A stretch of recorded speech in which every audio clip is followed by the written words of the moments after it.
on stuff. Poetry on things I've seen and felt about the place. By William Harmar. Or William V.A. Or Billy, for friends. Or once Gentleman Walrus, but that was like 8,000 years ago. So, it's fine. Let's just get on with it. Oh, yeah, content warning. We've got sweary words, light gore, familial death, doom scrolling, mentions of international atrocities, allusions of piss, implied self-harm, furries, and mentions of anatomy.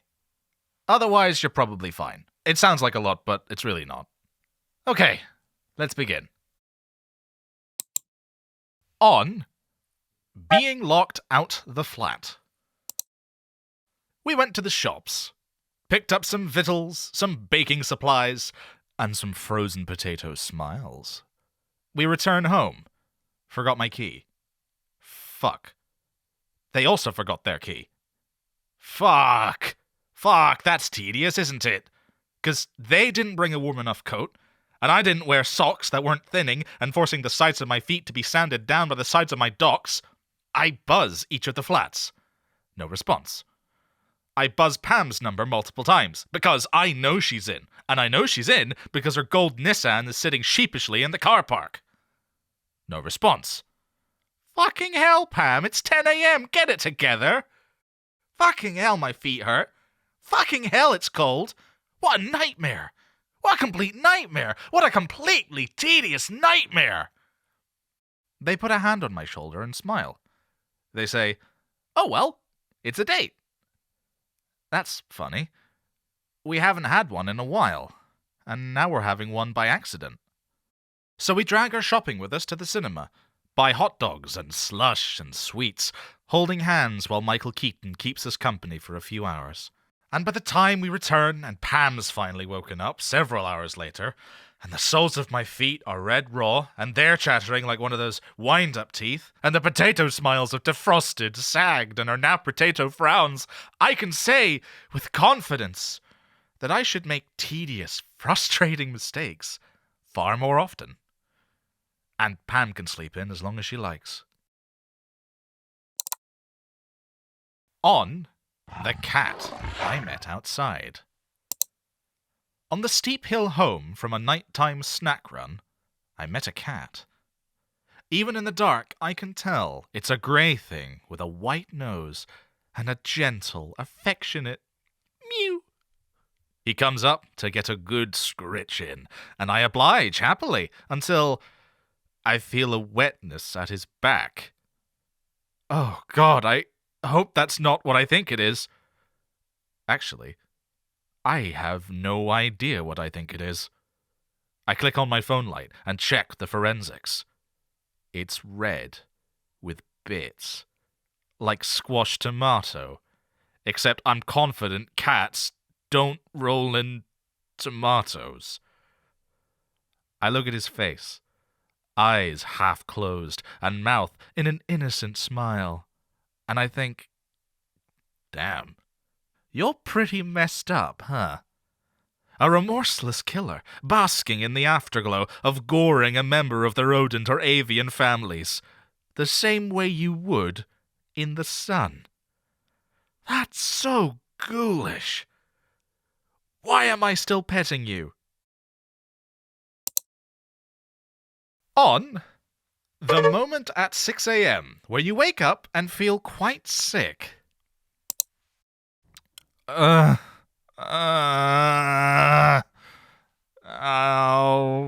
my head and throat and ears. Why do my ears feel full of cotton? Angry cotton! Cotton that hates me! Wow, I can't control my volume. That's funny. One good thing about being ill, you can be really annoying and it's fine for once. Usually if you make weird noises or struggle to put words into the thoughts... Wait, fuck, I mean words into the thoughts. Thoughts into words! Usually, if you do that, they tell you to sort yourself out and stop being a nuisance. But I'm sick today. So, you can't stop me from being weird today. I am the Lizard Queen. Oh. Ow. That one made me cough my guts up. I'm going back to sleep. And if I wake up and I still feel like this, at least I can be a bit weird again. On losing your grandmother. She is gone. Not sure how to feel about that. Games of cribbage. Warm soup. Electric fireplace. Always happy to see me. They are gone. The few comfortable things in a family full of neuroses and shame and fear and sharpness are all that is left. But cribbage can be relearned, soup can be reheated, the radiators can be turned to full, and I can choose to be joyful. She is gone. But these things can stay. On being online. I pick it up again. I wonder what's on YouTube. Oh, it's AI-generated summaries of movies I've already watched, and influencers dabbling in popular bigotries. I'll put the phone down. I pick it up again. I wonder what's in the news. Oh, it's tents full of people on fire. Man, they're being weirdly sympathetic to the arsonists. I'll put the phone down. I pick it up again. I wonder what's happening on Twitter. Oh, for goodness sakes, why has he done that? Why would I want it to be easier for people to call me a fat gay twat? I'll put the phone down. I pick it up again. I wonder what's on Reddit. Actually, no, let's not do that. I'll put the phone down.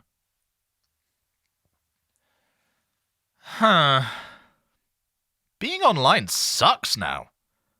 I feel like it used to be better. Like, actually fun. Cats and music and jokes and, I don't know, other stuff. Now every time I look, I feel physically unwell and that the world hates me and all my friends are in danger. And it's everywhere, all the time. Maybe I should just be with my thoughts. For a bit.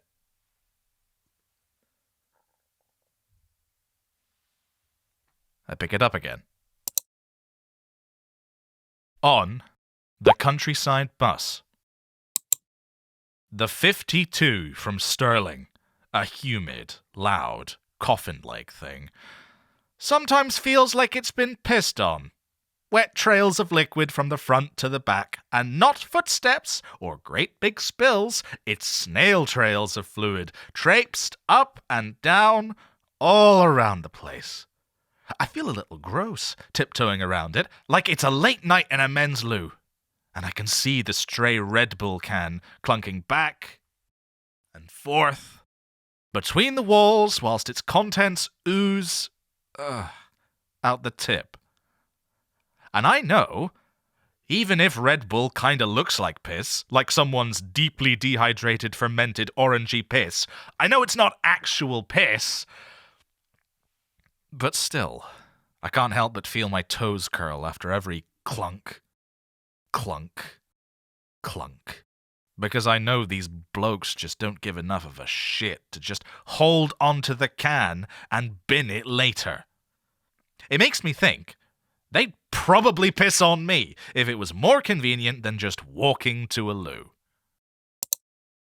On...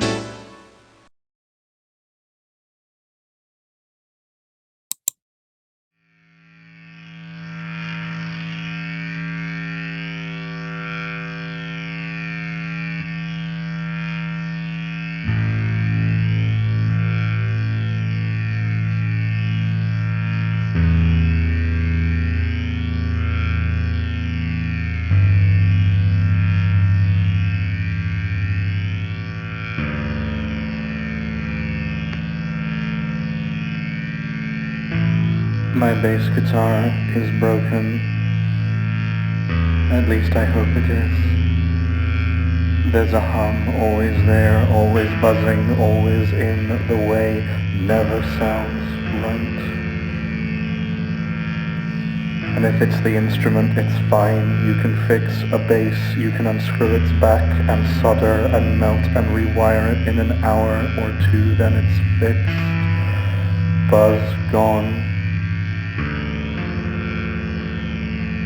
But if it's not the bass, then it's my head, and if it's my head, I can't just fix that with melted metal. It will just buzz until I can convince myself the buzz isn't real, but it's buzzing, and there it is real, never sounds right. And I've already put so much into convincing myself the other noises aren't real. I sometimes wish my brain was a bass, an instrument, tangible, fixable, replaceable, because if I could open my skull and turn it off, I struggle to not imagine doing it now. Blood and brain matter, wire and metal. The difference blurs, the louder the buzz. Never sounds right. It never sounds right. It never sounds right. It never sounds right.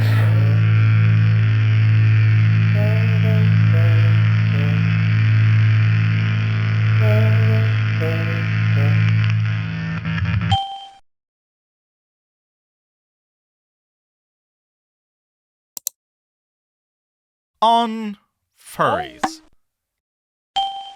You know, it's fine. You know what? Fuck it. I think I get the appeal of furries now. There. I said it. Fuck you. You might point and scream, pervert! But, you know, shut the fuck up. I might not be into all the subcultures, but I get wanting to be different. Not different as in edgy, or not common, but I really mean, like, literally, physically different. About imagining oneself as not just human hands, and human feet, and human skin, and human hair, and human beards, and human balding, and human breasts, and human cocks, but different stuff entirely. The idea that your form can be imaginative and unbound excites me. Not in that way, you perv. Yeah, how's that feel? Doesn't feel nice, does it? So fuck it. I'll imagine horns on my head, or hooves on my feet, all draped in wool, or fur, or whatever. And for a moment, I can be something new. Instead of what I fear can never change. On trying to get better at swimming. I went for a swim today. I'm trying to get better at it, but currently I'm a bit shit. My legs constantly kick spray out the pool rim. My form is splayed and sporadic. My breath escapes me as soon as my head descends below the shimmer. And when I get out, and my muscles are screaming at me in a petulant fury, and I feel the cloying, chlorinated cling as my skin dries, I think, man, I'm really quite shit. Is it worth it? Today, as I climbed the uncomfortable inlaid steps and collected my plastic Tesco bag with my slightly damp towel, and slightly damp glasses, and slightly damp phone, I see another person take my spot in the slow lane. Their legs kick so much spray, even 3 meters away I'm nearly hit. Their form is so insane that the lifeguard stares, prepares to panic. They cannot even go a full way's length of the pool before they choke and spit. And the only thing that I can think of as I watch, adrenal dopamine massaging my pool water wrinkled brain, and a big fat smile is kicking away the shit feelings, is, man, Fuck yeah, my guy. Keep at it.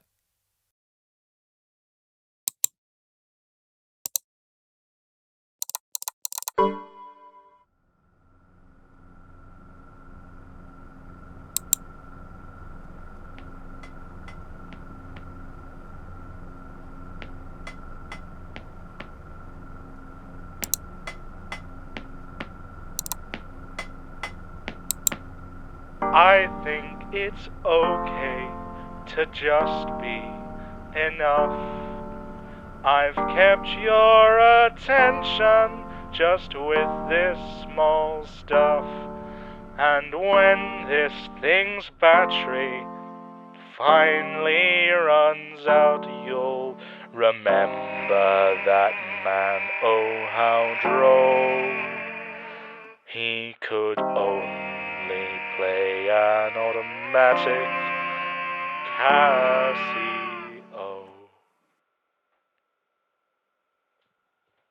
It's actually a Yamaha, so, but who's keeping track, am I right?